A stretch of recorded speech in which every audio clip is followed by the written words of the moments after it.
Genesis 32, 1-31, an exegetical and biblical theological commentary. Introduction to the narrative context. The narrative context of Genesis chapter 32 marks a critical nexus in the progressive unfolding of God's divine promise plan. Having departed from the household of Laban, Jacob's return journey to the land of Canaan forces an inevitable confrontation with his past, specifically his estranged brother Esau, from whom he fraudulently obtained the birthright and patriarchal blessing. The overarching narrative is explicitly framed within a supernatural cosmic environment. It begins with Jacob encountering the dual angelic camps of God at Mahanaim and culminates in an intense overnight supernatural wrestling match at the Jabbok River. This segment demonstrates how divine providence works through human vulnerability. The wrestling match functions as a structural buffer separating Jacob's elaborate diplomatic preparations from his actual physical encounter with Esau in the following chapter, shifting Jacob's focus from a horizontal conflict with his brother to his primary vertical conflict with the Almighty. Exegesis of Genesis chapter 32, the cosmic camps at Mahanaim verses 1-2, the angelic encounter. As Jacob goes on his way, the messengers or angels of God, known in Hebrew as Malachet Elohim, meet him.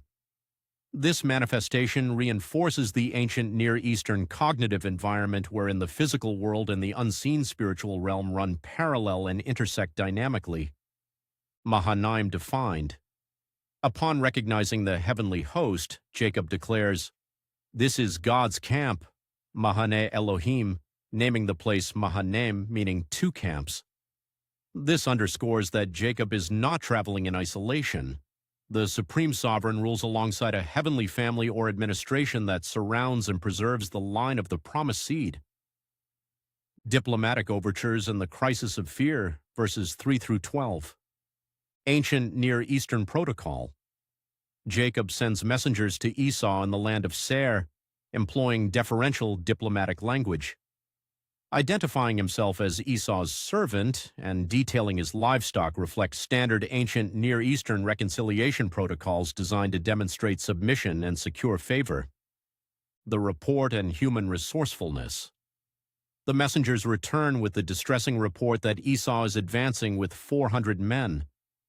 Plunged into deep distress, Jacob's response exhibits a combination of human resourcefulness and divine reliance.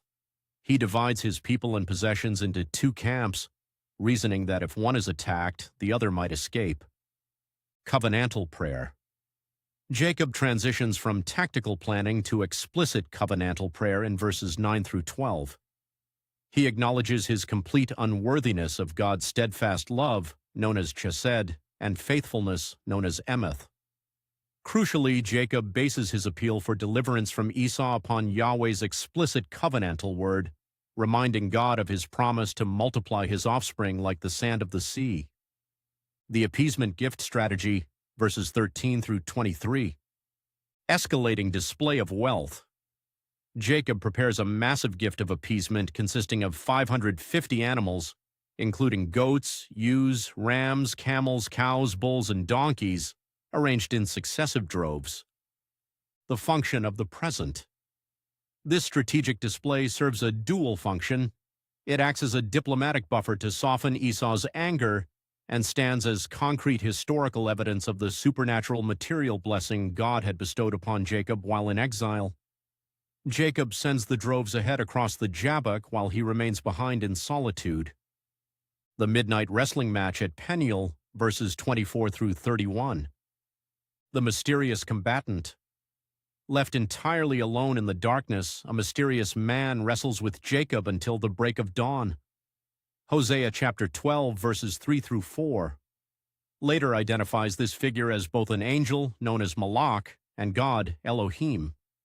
This demonstrates a visible physical manifestation of Yahweh, the pre-incarnate word, or logos, engaging human history in a bodily manner. The healing disability. Realizing he cannot prevail against Jacob's stubborn grip, the figure strikes and dislocates Jacob's hip socket.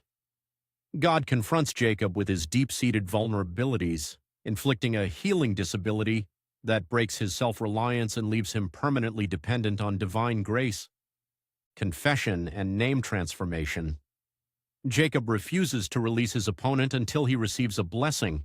The figure asks, "What is your name?" To receive the blessing, Jacob must openly confess his name, admitting his identity as the heel grasper or deceiver. Upon this confession, the figure renames him Israel, declaring, "You have striven with God and with men, and have prevailed." The face of God. Jacob names the location Peniel, meaning face of God, exclaiming, "For I have seen God face to face, and yet my life has been delivered." The supernatural transformation of Jacob's character and identity serves as the spiritual blueprint undergirding his physical reconciliation with Esau. New Testament appropriations. Later, biblical writers and apostolic texts organically connect the themes of corporate solidarity, election, and transformation found in Jacob's narrative to the ultimate realization of the promise plan. Romans chapter 9, verses 10 through 13. The Apostle Paul explicitly references the sovereign election of Jacob over Esau prior to their birth. This highlights that the progression of God's redemptive purpose depends entirely on the divine call and covenantal mercy rather than on human works or lineage. John chapter 1, verse 51 and John chapter 3, verse 16. The New Testament identifies Jesus as the monogenes, the unique or species-unique Son of God, who acts as the ultimate cosmic bridge between heaven and earth. Just as God manifested in the flesh to transform Jacob at the Jabbok, Jesus represents the definitive incarnation of Yahweh to permanently redeem and transform humanity. Hebrews chapter 11, verse 21. The author of Hebrews portrays Jacob as an exemplar of enduring faith who, even as he was dying, blessed the sons of Joseph while leaning on his staff, recalling a lifetime marked by the limp from his divine encounter. Ephesians chapter 2, verses 11 through 22, and Romans chapter 11, verses 17 through 26. The transformation of Jacob into the patriarch of the 12 tribes lays the foundation for all Israel. The New Testament utilizes this corporate identity to show that Gentile believers are grafted into the commonwealth of Israel through faith in the Messiah, becoming fellow heirs without erasing the historical particularity of ethnic Israel. Theological synthesis. When synthesized through the lens of Walter C. Kaiser Jr.'s Promise Plan theology, Genesis chapter 32 exposes the futility of human effort when divorced from covenant reliance. Jacob spent his life manipulating circumstances through deception to secure blessings that God had already promised him unconditionally. At the Jabbok River, the Creator systematically strips away Jacob's structural protections and forces him into a state of absolute vulnerability. The wrestling match establishes a foundational principle in biblical anthropology and soteriology. Weakness, when aligned with God's purpose, becomes true spiritual strength. Jacob receives the covenant blessing not by conquering his opponent through autonomous power, but by clinging in brokenness, weeping, and begging for mercy. The change of his name to Israel signals a deep transformation of heart and character that makes horizontal restoration with Esau possible. This physical and historical event points forward to the ultimate eschatological victory of the Messiah, who disarms rebellious spiritual powers, purifies the cosmic temple, and restores the fractured image of God, Imago Dei, within a unified family of faith.